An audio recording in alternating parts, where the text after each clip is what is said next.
رب کا ہے فرمان، اس پہ جا قربان، پیغام قرآن، پیغام قرآن۔ الحمدللہ رب العالمین والصلاة والسلام علی سید المرسلین، اما بعد فاعوذ باللہ من الشیطان الرجیم، بسم اللہ الرحمن الرحیم۔ الصلاة والسلام علیک یا رسول اللہ وعلی آلک واصحابک یا حبیب اللہ، الصلاة والسلام علیک یا نبی اللہ وعلی آلک واصحابک یا نور اللہ۔ ناظرین، ایک بار پھر پروگرام پیغام قرآن، دا میسج آف قرآن لے کر حاضر ہیں۔ انشاءاللہ آج ایک بہت خوبصورت میسج آف قرآن، ایک بہت خوبصورت پیغام قرآن ہم نے سیکھنا اور سمجھنا ہے۔ آج آپ کو وہ واقعہ سنانا ہے جس کو خود قرآن مجید فرقان حمید نے قرآن پاک کا بہترین واقعہ قرار دیا، احسن القصص کہا۔ سبحان اللہ، یعنی قرآن کا سب سے بہترین قصہ۔ اور یہ کیوں کہا گیا؟ یہ واقعہ ہے حضرت یوسف علیہ السلام کا۔ اس واقعے میں اتنے اپ اینڈ ڈاؤنز ہیں، اس واقعے میں اتنے پیچ و خم ہیں، اتنے عروج و زوال ہیں جو کہیں اور نظر نہیں آتے۔ واقعی جیسے جیسے آپ سنتے جائیں گے، آپ بھی ایسا آپ کو فیل ہوگا کہ آپ بھی اس واقعے میں کھوتے چلے جا رہے ہیں، آپ بھی اس واقعے کے اندر انوالو ہو جائیں گے۔ جناب، آج بات کرنی ہے حضرت یوسف علیہ السلام کی۔ حضرت یوسف علیہ السلام نے بچپن میں ایک خواب دیکھا تھا اور اس خواب کا ذکر اپنے والد سے کیا۔ اس سے پہلے کہ میں اس واقعے کو لے کر آگے چلوں، آئیے قرآن پاک کی سورہ یوسف کی ان چند آیتوں کی تلاوت سنتے ہیں جس میں ہمارے رب عز و جل نے حضرت یوسف علیہ السلام کے اس واقعے کو کمال انداز میں بیان کیا ہے۔ توجہ کے ساتھ تلاوت سنیے اور ترجمہ سنیے۔ اذ قال يوسف لأبيه يا أبت إني رأيت 11 كوكبا والشمس والقمر رأيتهم لي ساجدين قال يا بني لا تقصص رؤياك على إخوتك فيكيدوا لك كيدا إن الشيطان للإنسان عدو مبين۔ یاد کرو جب یوسف نے اپنے باپ سے کہا، اے میرے باپ، میں نے 11 تارے اور سورج اور چاند دیکھے، انہیں اپنے لیے سجدہ کرتے دیکھا۔ کہا، اے میرے بچے، اپنا خواب اپنے بھائیوں سے نہ کہنا، وہ تیرے ساتھ کوئی چال چلیں گے، بے شک شیطان آدمی کا کھلا دشمن ہے۔ وَكَذَلِكَ يَجْتَبِيكَ رَبُّكَ وَيُعَلِّمُكَ مِن تَأْوِيلِ الْأَحَادِيثِ وَيُتِمُّ نِعْمَتَهُ عَلَيْكَ وَعَلَى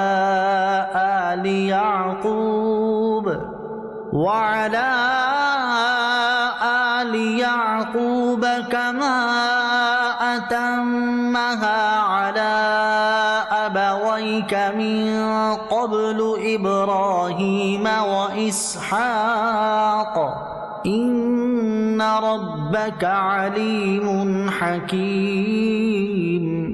لَقَدْ كَانَ فِي يُوسُفَ وَإِخْوَتِهِ آيَاتٌ لِلسَّائِلِينَ۔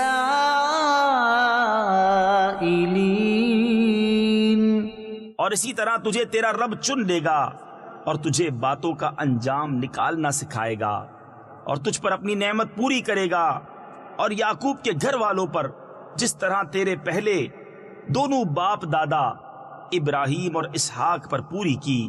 بے شک تیرا رب علم و حکمت والا ہے۔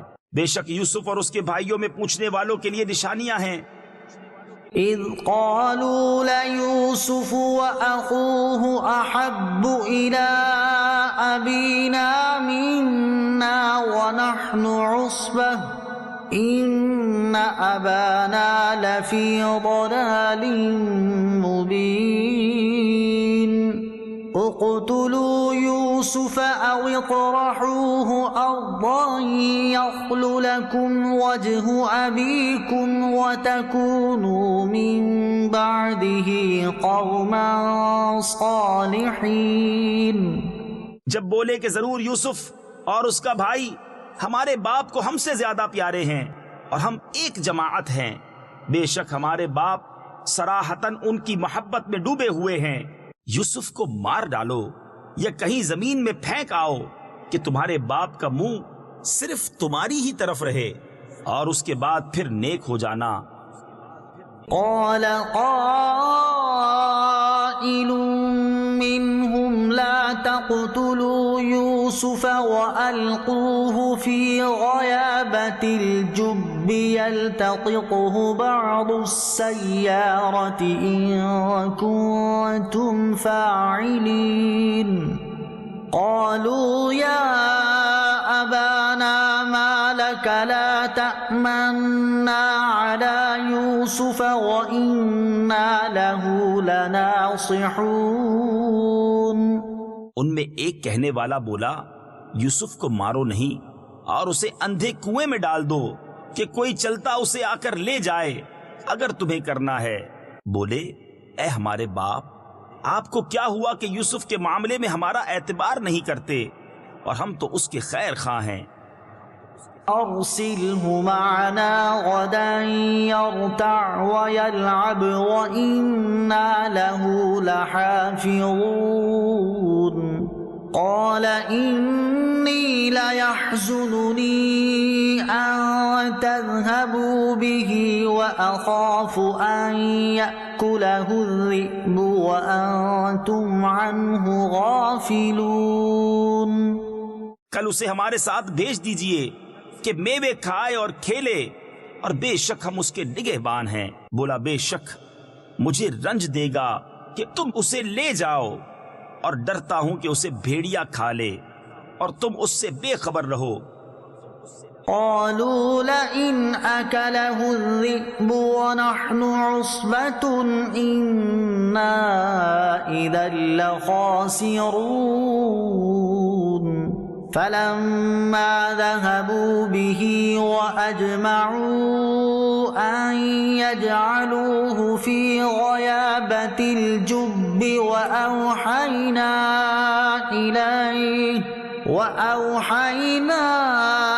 إليه لتنبئنهم بأمرهم هذا وهم لا يشعرون. بولے اگر اسے بھیڑیا کھا جائے اور ہم ایک جماعت ہیں جب تو ہم کسی مصرف کے نہیں. پھر جب اسے لے گئے اور سب کی رائے یہی ٹھہری کہ اسے اندھے کنویں میں ڈال دیں اور ہم نے اسے وحی بھیجی کہ ضرور تو انہیں ان کا یہ کام جتا دے گا ایسے وقت کے وہ نہ جانتے ہوں گے. وَجَاءُوا أَبَاهُمْ عِشَاءً يَبْكُونَ. قَالُوا يَا أَبَانَا إِنَّا ذَهَبْنَا نَسْتَبِقُ وَتَرَكْنَا يُوسُفَ عِندَ مَتَاعِنَا فَأَكَلَهُ الذِّئْبُ وَمَا أَنْتَ بِمُؤْمِنٍ لَنَا وَلَوْ كُنَّا صَادِقِينَ. اور رات ہوئے اپنے باپ کے پاس روتے ہوئے آئے. بولے اے ہمارے باپ ہم دوڑ کرتے نکل گئے اور یوسف کو اپنے اسباب کے پاس چھوڑا تو اسے بھیڑیا کھا گیا اور آپ کسی طرح ہمارا یقین نہ کریں گے اگرچہ ہم سچے ہوں. وَجَاءُوا عَلَى قَمِيصِهِ بِدَمٍ كَذِبٍ قَالَ بَلْ سَوَّلَتْ لَكُمْ أَنفُسُكُمْ أَمْرًا فَصَبْرٌ جَمِيلٌ وَاللَّهُ الْمُسْتَعَانُ عَلَى مَا تَصِفُونَ. وَجَاءَتْ سَيَّارَةٌ فَأَرْسَلُوا وَارِدَهُمْ فَأَدْلَى دَلْوَهُ قَالَ يَا بُشْرَى هَذَا غُلَامٌ وَأَسَرُّوهُ بِضَاعَةً وَاللَّهُ عَلِيمٌ بِمَا يَعْمَلُونَ. اور اس کے کرتے پر ایک جھوٹا خون لگا لائے. کہا بلکہ تمہارے دلوں نے ایک بات تمہارے واسطے بنا لی ہے تو صبر اچھا اور اللہ ہی سے مدد چاہتا ہوں ان باتوں پر جو تم بتا رہے ہو۔ اور ایک قافلہ آیا، انہوں نے اپنا پانی لانے والا بھیجا تو اس نے اپنا ڈول ڈالا، بولا آہا کیسی خوشی کی بات ہے، یہ تو ایک لڑکا ہے، اور اسے ایک پونجی بنا کر چھپا لیا، اور اللہ جانتا ہے جو وہ کرتے ہیں۔ وَشَرَوْهُ بِثَمَنٍ بَخْسٍ دَرَاهِمَ مَعْدُودَةٍ وَكَانُوا فِيهِ مِنَ الزَّاهِدِينَ وَقَالَ الَّذِي اشْتَرَاهُ مِن مِّصْرَ لِامْرَأَتِهِ أَكْرِمِي مَثْوَاهُ عَسَىٰ أَن يَنفَعَنَا أَوْ نَتَّخِذَهُ وَلَدًا وَكَذَلِكَ مَكَّنَّا لِيُوسُفَ فِي الْأَرْضِ وَلِنُعَلِّمَهُ مِن تَأْوِيلِ الْأَحَادِيثِ وَاللَّهُ غَالِبٌ عَلَىٰ أَمْرِهِ وَلَٰكِنَّ أَكْثَرَ النَّاسِ لَا يَعْلَمُونَ۔ اور بھائیوں نے اسے کھوٹے داموں گنتی کے روپوں پر بیچ ڈالا، اور انہیں اس میں کچھ رغبت نہ تھی۔ اور مصر کے جس شخص نے اسے خریدا وہ اپنی عورت سے بولا انہیں عزت سے رکھو، شاید ان سے ہمیں نفع پہنچے یا ان کو ہم بیٹا بنا لیں۔ اور اسی طرح ہم نے یوسف کو اس زمین میں جماؤ یعنی ٹھکانہ دیا، اور اس لیے کہ اسے باتوں کا انجام سکھائیں، اور اللہ اپنے کام پر غالب ہے مگر اکثر آدمی نہیں جانتے۔ وَلَمَّا بَلَغَ أَشُدَّهُ آتَيْنَاهُ حُكْمًا وَعِلْمًا وَكَذَلِكَ نَجْزِي الْمُحْسِنِينَ۔ وَرَاوَدَتْهُ الَّتِي هُوَ فِي بَيْتِهَا عَن نَّفْسِهِ وَغَلَّقَتِ الْأَبْوَابَ وَقَالَتْ هَيْتَ لَكَ قَالَ مَعَاذَ اللَّهِ إِنَّهُ رَبِّي أَحْسَنَ مَثْوَايَ إِنَّهُ لَا يُفْلِحُ الظَّالِمُونَ۔ اور جب اپنی پوری قوت کو پہنچا ہم نے اسے حکم اور علم عطا فرمایا، اور ہم ایسا ہی صلہ دیتے ہیں نیکوں کو۔ اور وہ جس عورت کے گھر میں تھا اس نے اسے لبھایا کہ اپنا آپا نہ روکے، اور دروازے سب بند کر دیے، اور بولی آؤ تمہیں سے کہتی ہوں۔ کہا اللہ کی پناہ، وہ عزیز تو میرا رب یعنی پرورش کرنے والا ہے، اس نے مجھے اچھی طرح رکھا، بے شک ظالموں کا بھلا نہیں ہوتا۔ وَلَقَدْ هَمَّتْ بِهِ وَهَمَّ بِهَا لَوْلَا أَن رَّأَىٰ بُرْهَانَ رَبِّهِ كَذَلِكَ لِنَصْرِفَ عَنْهُ السُّوءَ وَالْفَحْشَاءَ إِنَّهُ مِنْ عِبَادِنَا الْمُخْلَصِينَ۔ وَاسْتَبَقَ الْبَابَ وَقَدَّتْ قَمِيصَهُ مِن دُبُرٍ وَأَلْفَ يَا سَيِّدَهَا لَدَى الْبَابِ قَالَتْ مَا جَزَاءُ مَنْ أَرَادَ بِأَهْلِكَ سُوءًا إِلَّا أَن يُسْجَنَ أَوْ عَذَابٌ أَلِيمٌ۔ اور بے شک عورت نے اس کا ارادہ کیا، اور وہ بھی عورت کا ارادہ کرتا اگر اپنے رب کی دلیل نہ دیکھ لیتا۔ ہم نے یوں ہی کیا کہ اس سے برائی اور بے حیائی کو پھیر دیں، بے شک وہ ہمارے چنے ہوئے بندوں میں سے ہے۔ اور دونوں دروازے کی طرف دوڑے، اور عورت نے اس کا کرتا پیچھے سے چیر لیا، اور دونوں کو عورت کا میاں دروازے کے پاس ملا۔ بولی کیا سزا ہے اس کی جس نے تیری گھر والی سے بدی چاہی، مگر یہ کہ قید کیا جائے یا دکھ کی مار۔ قال هي راودتني عن نفسي وشهد شاهد من أهلها وشهد شاهد من أهلها إن كان قميصه قد من قبل فصدقت وهو من الكاذبين وإن كان قميصه قد من دبر فكذبت وهو من الصادقين. کہا اس نے مجھ کو لبھایا کہ میں اپنی حفاظت نہ کروں، اور عورت کے گھر والوں میں سے ایک گواہ نے گواہی دی کہ اگر ان کا کرتا آگے سے چرا ہے تو عورت سچی ہے اور انہوں نے غلط کہا، اور اگر ان کا کرتا پیچھے سے چاک ہوا تو عورت جھوٹی ہے اور یہ سچے.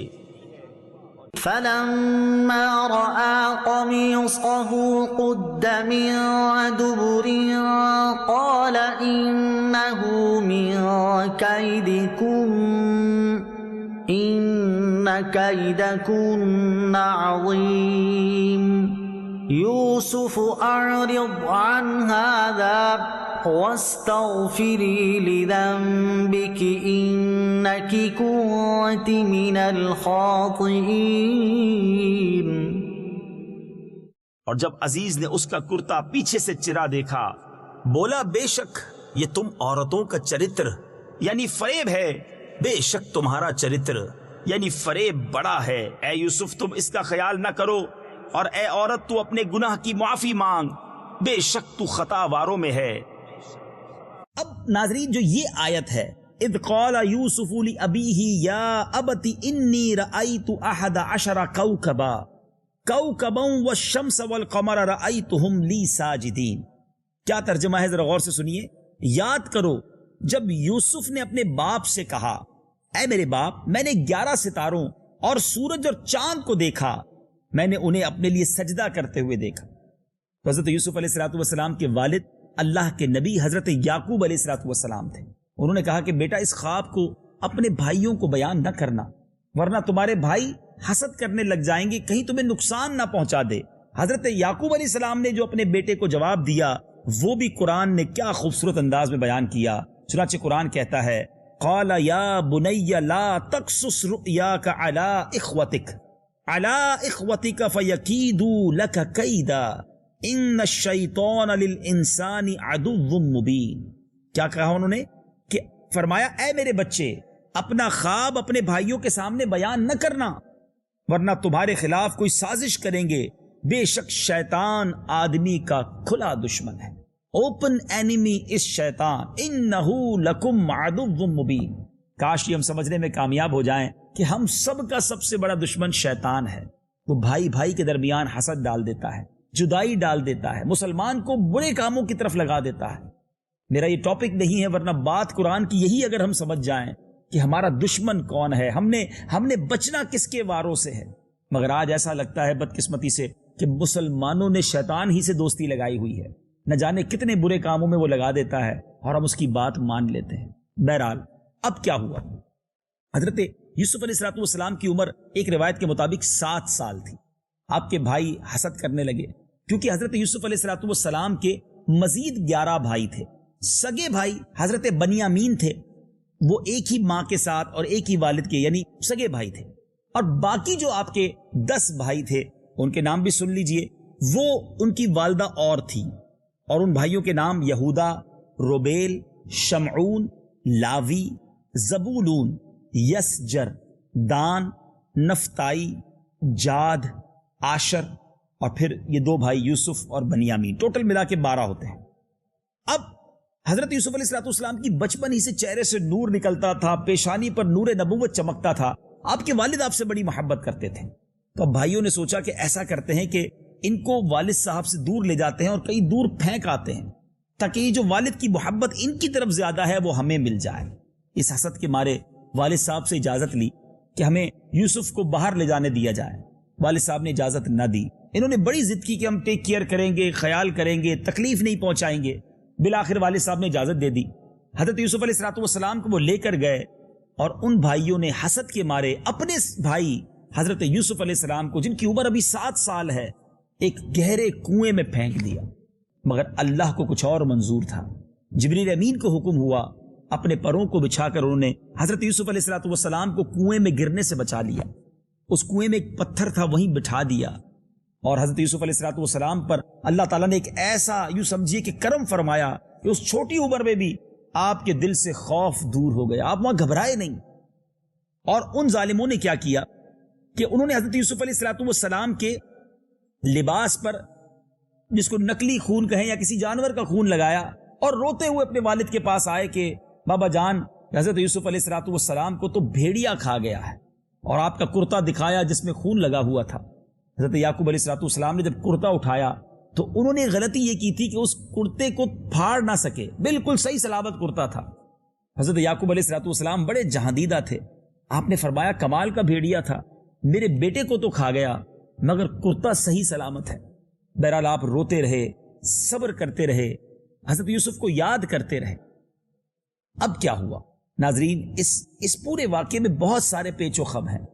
حضرت یوسف علیہ السلام اسی کنویں میں تھے کہ اب ان کے بھائی جو تھے جنہوں نے کنویں میں ڈالا تھا وہ روز آ کے کنویں میں دیکھتے بھی تھے کہ کہیں وہ باہر تو نہیں نکل آئے. اب اللہ کی کرنی ایسی ہوئی کہ ایک قافلہ مصر کی طرف جا رہا تھا.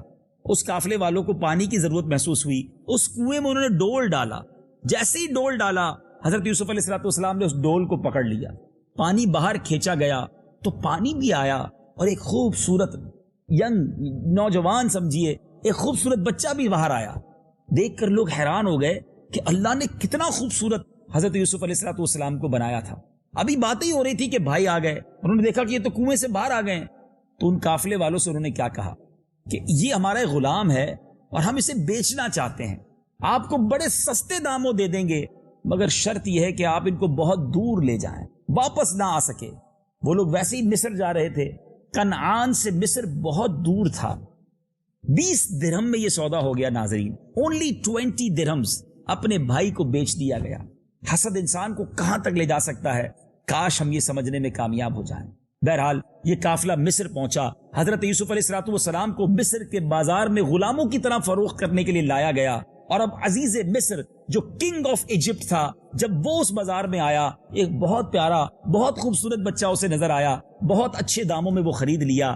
اپنی زوجہ زلیخا کے پاس حضرت یوسف علیہ السلام کو دیا کہ یہ گھر میں خدمت کریں گے, کام کاج کریں گے. حضرت یوسف علیہ السلام کی جب عمر تھوڑی زیادہ ہوئی, اللہ نے اتنا حسین آپ کو بنایا تھا, سبحان اللہ.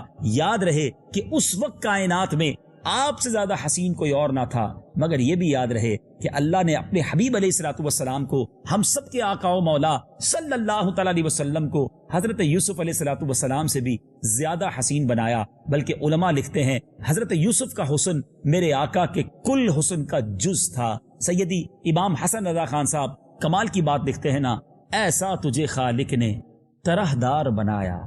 یا رسول اللہ صلی اللہ تعالی علیہ وسلم, ایسا تجھے خالق نے طرح دار بنایا, یوسف کو تیرا طالب دیدار بنایا. کونین بنائے گئے سرکار کی خاطر, کونین کی خاطر تمہیں سرکار بنایا. تو بہرحال حضرت یوسف علیہ السلام اب جب آپ کی خوبصورتی کے چرچے ہوئے تو زلیخا جو عزیز مصر کی زوجہ تھی وہ آپ کے عشق میں گرفتار ہو گئی, ایک غلام کے عشق میں گرفتار ہو گئی. زلیخا کی دوستوں نے کہا, اس کی سہیلیوں نے کہا کہ تم ایک غلام پر عاشق ہو گئی ہو. تو زلیخا نے کہا کہ ایک بار میرے گھر آنا. سب کے ہاتھ میں کچھ فروٹ دیے گئے اور ہاتھ میں چھری دی گئی. حضرت یوسف علیہ السلام کو سامنے سے گزارا گیا. آپ نے اپنی سہیلیوں سے کہا کہ ان کو دیکھتے بھی جاؤ اور اپنے اس فروٹ کو, اپنے اس پھل کو کاٹو. ان عورتوں نے پھل بھی کاٹ لیے اور وارفتگی کے عالم میں اپنے ہاتھوں کو بھی کاٹ لیا. اللہ نے ایسا حسن حضرت یوسف علیہ السلام کو عطا کیا تھا. لیکن بہرحال اب یہاں ایک اور موڑ آتا ہے. زلیخا نے حضرت یوسف علیہ السلام کو غلط کام پر مجبور کیا. حضرت یوسف علیہ السلام نے انکار کیا, فرمایا میں اللہ سے ڈرتا ہوں, میں یہ کام نہیں کر سکتا. اب زلیخا آگے بڑھتی ہے اور آپ پیچھے بھاگتے ہیں. زلیخا نے آپ کو پکڑنے کی کوشش کی, اس میں آپ کا کرتا جو ہے پیچھے سے پھٹ جاتا ہے. اور اسی کشمکش میں عزیز مصر جو ہے, کنگڈم کا جو کنگ ہے, وہ کمرے میں داخل ہوتا ہے اور تعجب سے دیکھتا ہے کہ یہ کیا ہو رہا ہے. اپنی زوجہ سے پوچھا کیا معاملہ ہے. اب زلیخا نے کہا کہ یہ میرے ساتھ غلط کام کا ارادہ رکھتے تھے. حضرت یوسف علیہ السلام کے پاس کوئی گواہ نہ تھا اپنی بے گناہی پیش کرنے کا, مگر اللہ تعالیٰ نے کیا کمال کا انتظام فرمایا. یہ ساری باتیں قرآن میں موجود ہیں. اس کمرے کے اندر ایک 4 ماہ کا بچہ جھولے میں لیٹا تھا. اللہ نے اسے قوت گویائی عطا کی اور اس نے عزیز مصر سے کہا کہ یہ دیکھ لو، اگر کرتا پیچھے سے پھٹا ہے تو حضرت یوسف بے گناہ ہیں، آگے سے پھٹا ہے تو پھر سمجھ لو زلیخا بے گناہ ہے۔ اب ایسا ہی ہوا، جب چیک کیا گیا تو حضرت یوسف علیہ السلام کا کرتا پیچھے سے پھٹا ہوا تھا۔ یہ طے تو ہو گیا کہ حضرت یوسف علیہ السلام بے گناہ ہیں، مگر اس کے باوجود کسی سازش کے تحت آپ کو جیل بھیج دیا گیا، ایک وقت غلام بھی بنے، کنویں میں بھی ڈالا گیا اور اب جیل میں ڈال دیا گیا۔ ناظرین، اب کیا ہوا؟ اس جیل میں بادشاہ کے دو اور قریبی ساتھی کسی وجہ سے پہنچے، انہیں بھی قید ہو گئی۔ حضرت یوسف علیہ السلام کو بڑا کلوزلی انہوں نے دیکھا، قریب سے دیکھا، کچھ خواب دیکھے تھے، اس کی تعبیر پوچھی، حضرت یوسف نے تعبیر بھی پوری بتا دی۔ تو اب یہ لوگ جب رہا ہو کر بادشاہ کے دربار میں واپس پہنچ گئے، اب بادشاہ نے ایک خواب دیکھا اور بڑا عجیب و غریب خواب دیکھا۔ بادشاہ نے دیکھا کہ 7 فربا موٹی تازی گائیں ہیں اور 7 دبلی پتلی گایوں کو وہ گائیں کھا رہی ہیں، وہ موٹی گائیں پتلی دبلی گایوں کو کھاتی ہیں۔ بادشاہ نے بڑے بڑے خواب کی تعبیر دینے والوں کو بلایا، لوگوں سے پوچھا، مگر کوئی سیٹسفائی نہ کر سکا۔ بادشاہ ان خواب کی تعبیر سے مطمئن نہ ہوا۔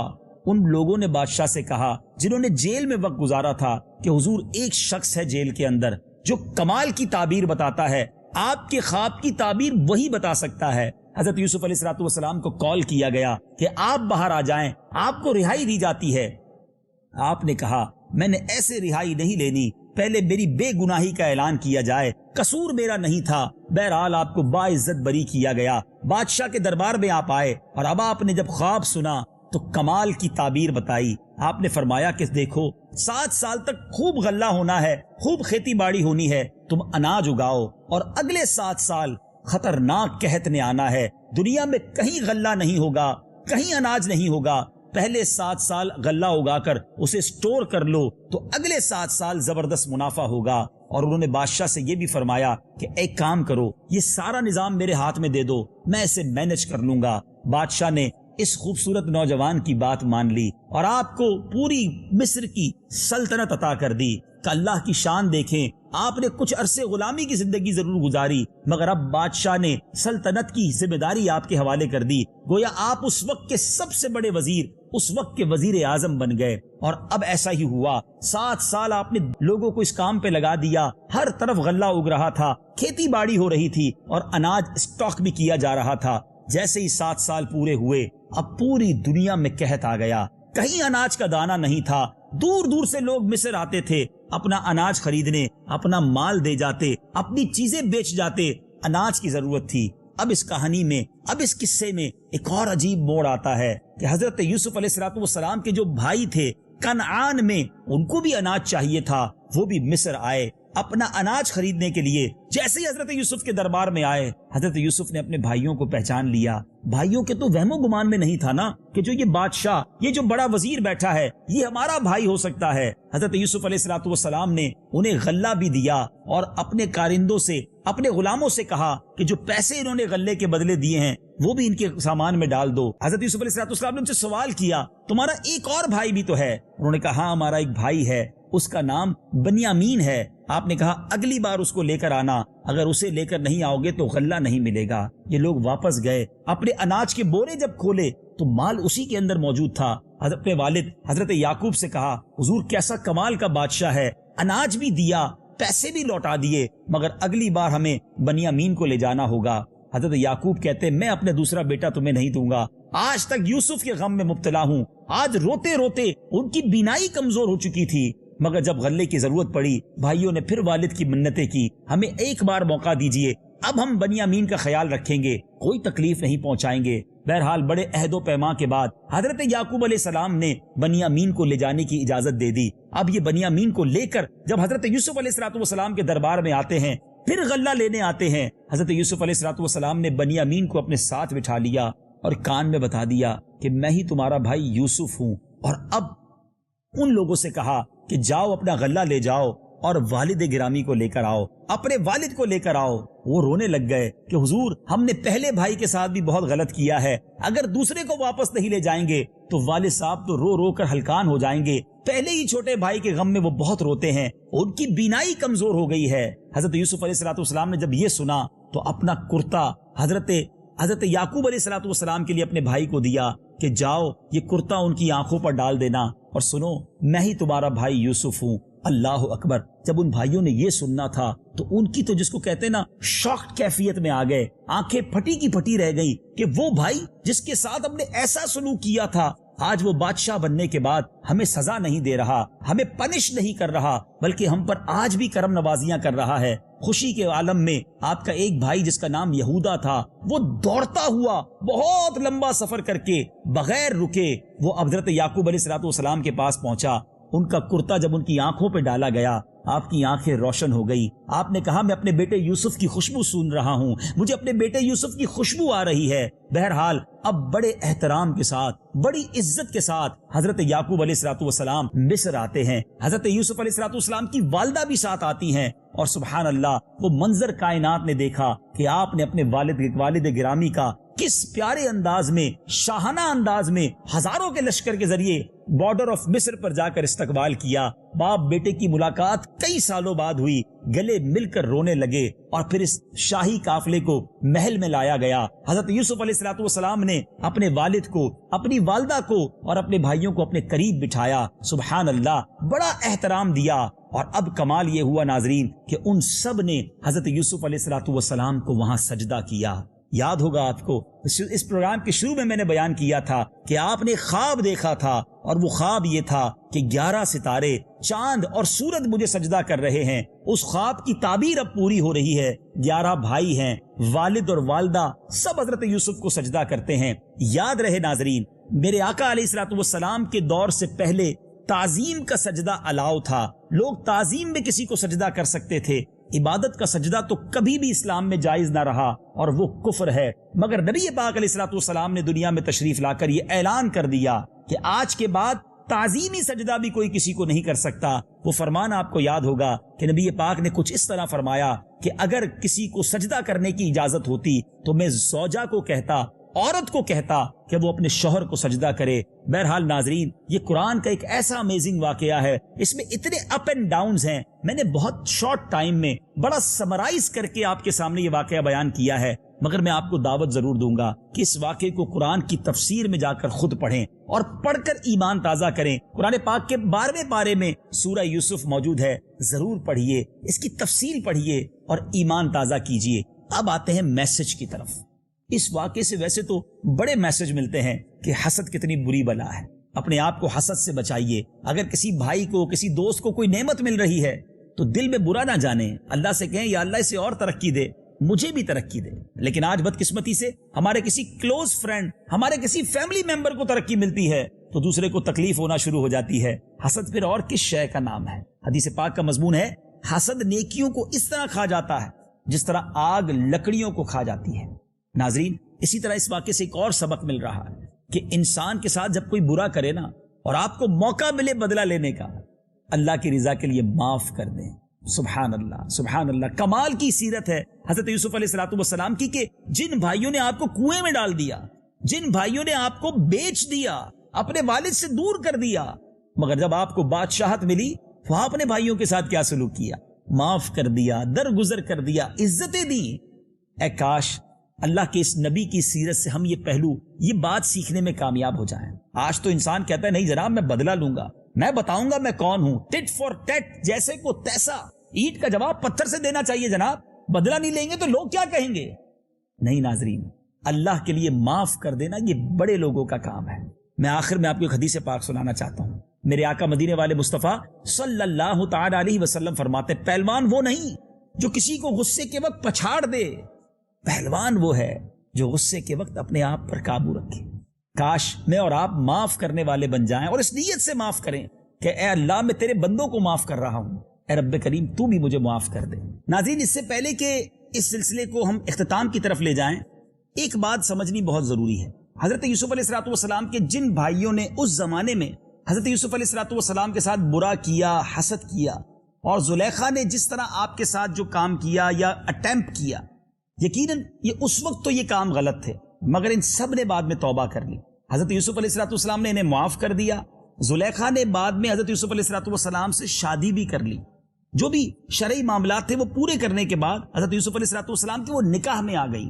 تو اب حضرت زلیخا کے بارے میں بھی کوئی برے الفاظ ہم نہیں استعمال کر سکتے، اور حضرت یوسف علیہ السلام کے بھائیوں کو بھی برے نام سے یاد نہیں کرنا چاہیے. وہ اللہ کے نیک بندے بعد میں بن گئے توبہ کرنے کے بعد، لیکن اس واقعے سے جو سبق ملنا تھا وہ ہمیں مل گیا. لیکن اب ہمارے پاس یہ کوئی رائٹ نہیں ہے کہ ان لوگوں کو جنہوں نے توبہ کر لی، اللہ کے نیک بندے بن گئے، اب ہم ان کے بارے میں کوئی برے کلمات استعمال کریں. تو یہ بات ضرور اس واقعے کے بعد ہم سب کو سمجھنی ہے. اب وقت ہوا ہے ہمارے اس خوبصورت پروگرام کے ایک سیگمنٹ کا، اس کا نام ہے تعارف قرآن. پیغام قرآن. جی ناظرین، آج تعارف قرآن میں کس سورت کا تعارف ہونا ہے؟ آج سورہ یوسف کی بات ہوئی ہے، حضرت یوسف کا واقعہ سنا ہے، آئیے آج سورہ یوسف ہی کا تعارف سن لیتے ہیں. یاد رہے سورہ یوسف مکہ مکرمہ میں نازل ہوئی، اور اس سورت کا شان نزول یہ ہے کہ یہودیوں کے علماء نے عرب کے سرداروں سے کہا تھا کہ جناب محمد مصطفیٰ صلی اللہ تعالی علیہ وسلم سے یہ کوسچن کرو، دریافت کرو کہ حضرت یعقوب علیہ السلام کی اولاد ملک کے شام سے مصر میں کس طرح پہنچی، اور ان کے وہاں جا کر آباد ہونے کا سبب کیا بنا، اور حضرت یوسف علیہ السلام کا واقعہ کیا ہے. تو اس پر یہ سورہ مبارکہ نازل ہوئی. اس سورت میں 12 رکوع ہیں، 111 آیتیں ہیں، 1600 کلمے ہیں، اور 7166 7166 حروف ہیں. اب اس سورت کا نام یوسف رکھنے کی کیا وجہ ہے؟ علماء لکھتے ہیں کہ سورت میں اللہ تعالیٰ کے نبی حضرت یوسف علیہ السلام کے حالات زندگی اور ان کی سیرت مبارکہ کو تفصیل سے بیان کیا گیا ہے. اس مناسبت سے اس کا نام سورہ یوسف رکھا گیا. سورہ یوسف کے بارے میں کچھ حدیثیں بھی سن لیجئے. حضرت عبداللہ ابن عباس رضی اللہ تعالی عنہما فرماتے ہیں، ایک دن یہودیوں کے علماء میں سے ایک عالم کہ جو تورات کا قاری تھا نبی پاک علیہ السلام کی بارگاہ میں حاضر ہوا. اس وقت پیارے آقا علیہ السلام سورہ یوسف ہی کی تلاوت فرما رہے تھے. اس عالم نے سورہ یوسف سن کر عرض کی، اے محمد صلی اللہ تعالی علیہ وسلم، آپ کو یہ سورت کس نے سکھائی ہے؟ ارشاد فرمایا، اللہ تعالیٰ نے مجھے یہ سورت سکھائی ہے. وہ یہودی عالم نبی پاک علیہ السلام کا ارشاد سن کر بہت حیران ہوا اور یہودیوں کے پاس آ کر کہنے لگا، کیا تم جانتے ہو خدا کی قسم جناب محمد مصطفیٰ صلی اللہ تعالی علیہ وسلم قرآن مجید میں ان باتوں کی تلاوت کرتے ہیں جو تورات میں نازل کی گئی ہیں. چنانچہ ان میں سے ایک گروہ بارگاہ رسالت میں حاضر ہوا اور انہوں نے نبی پاک کے اوصاف کو پہچانا، مہر نبوت کی زیارت کی اور پیارے آقا علیہ السلام سے سورہ یوسف سن کر اسلام قبول کر لیا. سبحان اللہ سبحان اللہ. اب آئیے سورہ یوسف کے مضامین کیا ہے. اس سورت کا مرکزی مضمون تو یہ ہے کہ نبی پاک علیہ السلام کی نبوت کی دلیل کے طور پر حضرت یوسف علیہ السلام کے حالات زندگی کو تفصیل کے ساتھ بیان کیا گیا. اس کے علاوہ اس سورت میں مزید بھی کچھ مضامین ہیں. نمبر 1، قرآن مجید کا بہترین قصہ بیان کیا گیا. نمبر 2، حضرت یوسف علیہ السلام کے واقعے میں یہودیوں کے لیے نبی کریم علیہ السلام کی نبوت کی نشانیاں ہیں. نمبر 3، پیارے آقا علیہ السلام سے پہلے جتنے انبیاء کرام اس دنیا میں آئے سب مرد ہی تھے، کسی عورت کو نبوت نہ ملی. یہ بھی اس سورت میں بیان ہوا. نمبر 4، انبیاء کرام علیہ السلام اور ان کی قوموں کے واقعات میں عقل مندوں کے لیے عبرت اور نصیحت ہے. اور نمبر 5، اس سورت کے آخر میں قرآن مجید کے اوصاف بیان کیے گئے کہ یہ سابقہ آسمانی کتابوں کی تصدیق کرتا ہے اور اس میں ہر چیز کا مفصل ڈیٹیلڈ بیان ہے، اور یہ مسلمانوں کے لیے ہدایت اور رحمت ہے. ناظرین، ہمارے سلسلے کا وقت ختم ہوا. اگلے سلسلے دا میسج آف قرآن، پیغام قرآن میں ایک اور خوبصورت واقعہ اور اس واقعے سے ملنے والا پیغام لے کر حاضر ہوں گے. ہمیں اپنی دعاؤں میں یاد رکھیے گا. صلو علی الحبیب صلی اللہ تعالی علی محمد صلی اللہ علیہ وسلم. رب کا ہے فرمان، اس پہ